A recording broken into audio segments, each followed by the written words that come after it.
Israel চিনি পায় আপোনালোকে। ইজৰাইলত আজি 1100 বছৰ ধৰি তেওঁলোকে কোৰাণৰ ওপৰত ৰিচাৰ্জ কৰি আছে যে কোৰাণৰ এটা শব্দ তেওঁলোকে ওলাব পাৰে নেকি, ভুল পাৰে নেকি, এটা শব্দ ইজৰাইলত 1100 বছৰৰ পৰা মানে ষ্টাডি কৰি আছে, ৰিচাৰ্জ কৰি আছে। আজিৰ তাৰিখ পৰ্যন্ত ইজৰাইলে এটা ভুল দেখাব পৰা নাই।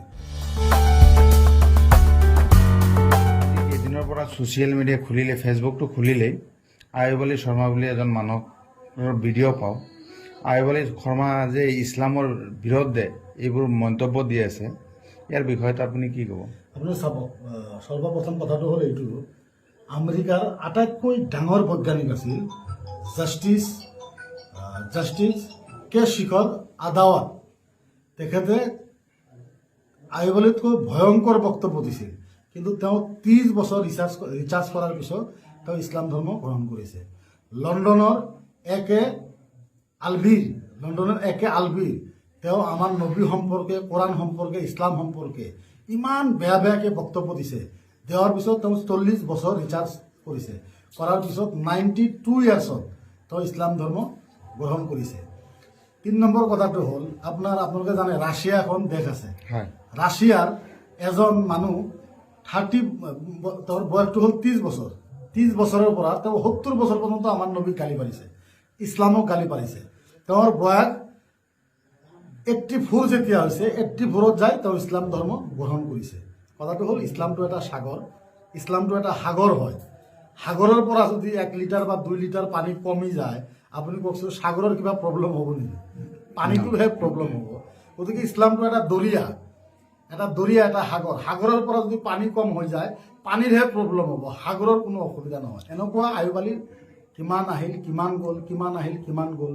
এতিয়া তেওঁ কোনটো ধৰ্ম গ্ৰহণ কৰিছে? মোৰ কথাটো হ'ল, তেওঁ কোনটো ধৰ্ম গ্ৰহণ কৰিছে, তেওঁৰ ধৰ্মলৈ মই ডিবেট কৰাৰ কাৰণে তেওঁৰ লগত 100% মই সাজু আছোঁ। তেওঁৰ ধৰ্মটো আগত ক'ব লাগিব, তেওঁ কোনটো ধৰ্মৰ মানুহ। তেখেতে আমাৰ অসমত যিমানবোৰ আলিম মৌলানা আছে, তেখেতক বোলে চেলেঞ্জ কৰি আছে, তেখেতৰ লগত বহিব লাগে।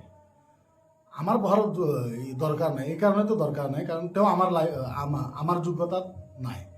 বহিব আমাৰ যিখিনি আলিম আছে। আয়ুব আলী শৰ্মাই কৈছে যে অসমৰ যিমানখিনি আলিম মুফতি মৌলানা আছে, টাইম এটত বহি তাক যদি ভুল দেখাব পাৰে, সেই ভুল স্বীকাৰ কৰি আকৌ ইছলাম গ্ৰহণ কৰিব। তো আপোনালোকক প্ৰত্যুত্তৰ দিবলৈ সাজু আছেনে? তেওঁ ইছলাম ধৰ্ম গ্ৰহণ কৰিব নালাগে। তেওঁৰ নিচিনা মানুহ আমাৰ ভিতৰত ল'লে আৰু অসুবিধাই হ'ব। নাই, তেওঁ যিটো ধৰ্মত আছে সেইটো ধৰ্ম। সি যে ভুল পথত চলি আছে, আপোনালোকে ভুল পথটো এৰাই তাক শুদ্ধ ৰাস্তাত আনাৰ কাৰণে বহুত মানুহ আছে। তেওঁৰ নিচিনা মানুহক আমাক নালাগে, কাৰণ তেওঁ যদি আহাৰ কোনো প্ৰয়োজনে আছিল, তেওঁ এইবিলাক কৰিব নালাগিছিল। গতিকে তেওঁৰ নিচিনা মানুহ নহ'লেও হ'ব আমাৰ। হুজুৰ, আৰু এটা কথা, আয়ুব আলী শৰ্মায়ে এটা এলিগেশ্যন লৈ আহিছে, কোৰাণত বোলে আমাৰ যিমানবোৰ আয়াত আছে, আয়াতত বোলে কিছুমান ভুল আছে। মই তেখেতক আজি ৰাতিপুৱা ফোন কৰিছিলোঁ, ফোন কৰি পেলাই মই কৈছোঁ, কোৰাণত কোনটো কোৰাণ আপুনি পঢ়িছে, সেই কোৰাণখন দিয়ক, ক'ত ভুল আছে মই চাম। আপোনালোকে ইজৰাইল চিনি পায়, ইজৰাইল চিনি পায় আপোনালোকে। ইজৰাইলত আজি 1100 বছৰ ধৰি তেওঁলোকে কোৰাণৰ ওপৰত ৰিচাৰ্জ কৰি আছে যে কোৰাণৰ এটা শব্দ তেওঁলোকে ওলাব পাৰে নেকি, ভুল পাৰে নেকি, এটা শব্দ ইজৰাইলত 1100 বছৰৰ পৰা মানে ষ্টাডি কৰি আছে, ৰিচাৰ্জ কৰি আছে। আজিৰ তাৰিখ পৰ্যন্ত ইজৰাইলে এটা ভুল দেখাব পৰা নাই।